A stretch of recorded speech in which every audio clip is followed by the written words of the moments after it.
Mathematics. देखिए हम exponent के क्वेश्चन प्रैक्टिस कर रहे हैं। नेक्स्ट क्वेश्चन हमारा बोल रहा है 4 इंटू 256 और डिवाइड हो रहा है 243 से, और आपको वैल्यू फाइंड आउट करने के लिए बोल रहा है। तो देखिए कैसे सोल्व आउट करते हैं, किस तरीके से हम आंसर फाइंड आउट करते हैं, सॉल्यूशन।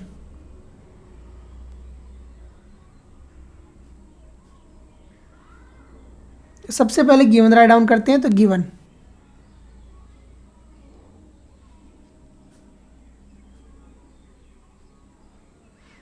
देखिए क्या है, 4 इंटू 256 है, 256 इसकी पावर गिवन है -1/4, और डिवाइड किससे हो रहा है, तो डिवीज़न 243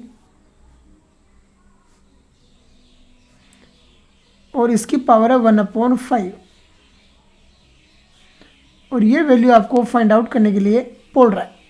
सबसे पहले आइडेंटिटी लगाते हैं कि अगर ए दी पावर -1 है तो उसे लिखते हैं 1/a। तो देखिए क्या आइडेंटिटी लगाएंगे, अगर किसी की भी पावर अगर -1 है और उसको प्लस बनाना है तो उसको अपोन में राइट डाउन कर दीजिए 1/a। पहला तो है ये लगाएंगे।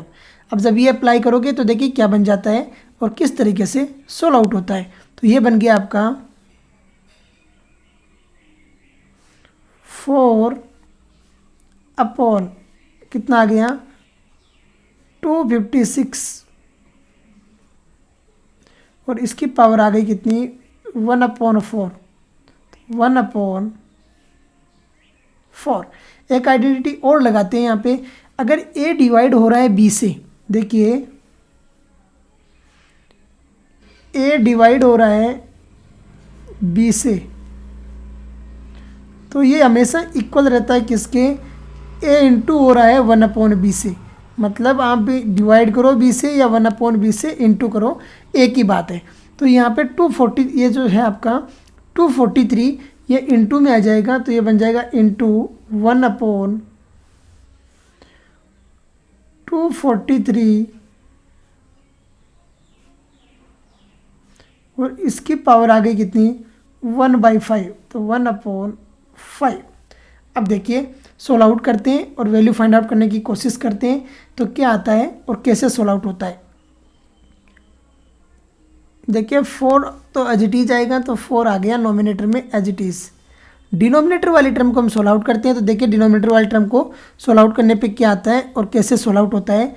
तो 256 को हम क्या लिख सकते हैं, देखिए 2 इंटू 2 कितना हो गया 4, 4 2 जा हो गया 8, 8 2 जा हो गया 16, 16 2 जा हो गया 32, 32 2 जा हो गया 64, 64 2 जा हो गया 128, और 128 2 जा हो गया कितना 256। तो ये आ गया 256 और पावर आ गई 1/4।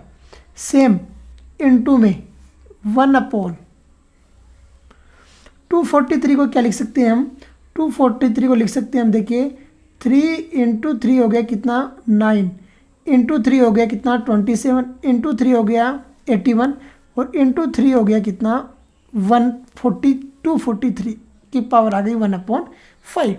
अरे आ जाएगी ऐसा। अब देखिए इसको हम क्या राइट डाउन कर सकते हैं, जब बेस इक्वल होता है तो पावर क्या होती है, ऐड हो जाती है, और ये बन गया आपका 4 अपॉन क्या बन जाएगा, देखिए 4 अपॉन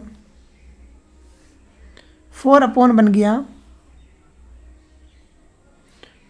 2 दी पावर कितना हो गया 8 हो गया, तो 2 दी पावर 8, और इसकी पावर हो गई 1/4, तो 1/4 into 1/3 the power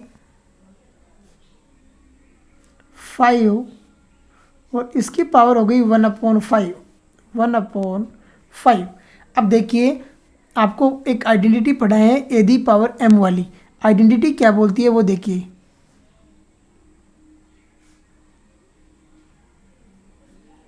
A the power m और होल पावर अगर n है तो उसको लिखते हैं हम a the power m into n। अरे ऐसा राइट डाउन करते हैं। अब देखिए सोल्व आउट करते हैं, वैल्यू क्या निकल के आती है ये आएगी आपके पास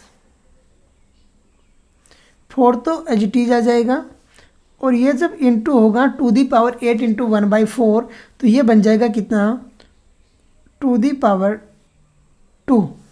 इंटू 1 कितना हो जाएगा 3, 5 से 5 कैंसिल आउट होके, यहाँ पर 4 से 4 कैंसिल आउट हो गया, तो ये आ गया 4/4, 3 हो गया कितना 12, और जो कि आंसर कितना निकल के आया 1/3 निकल के आया। चेक कीजिए सॉल्यूशन, यही आ रहा है तो आपका आंसर राइट है, अदरवाइज क्या है रॉन्ग है। देख लीजिए कि कैसे सोल्व आउट करते हैं और किस तरीके से वैल्यू फाइंड आउट करते हैं। तो देख लीजिए एक बार, चेक कीजिए आंसर 1/3 जो कि क्या है कि राइट सॉल्यूशन है। तो देखिए कैसे हमने सोल्व आउट किया है, किस तरीके से वैल्यू फाइंड आउट की है। इसी के साथ में हम आज का लेक्चर फिनिश करते हैं। जय हिंद, जय भारत।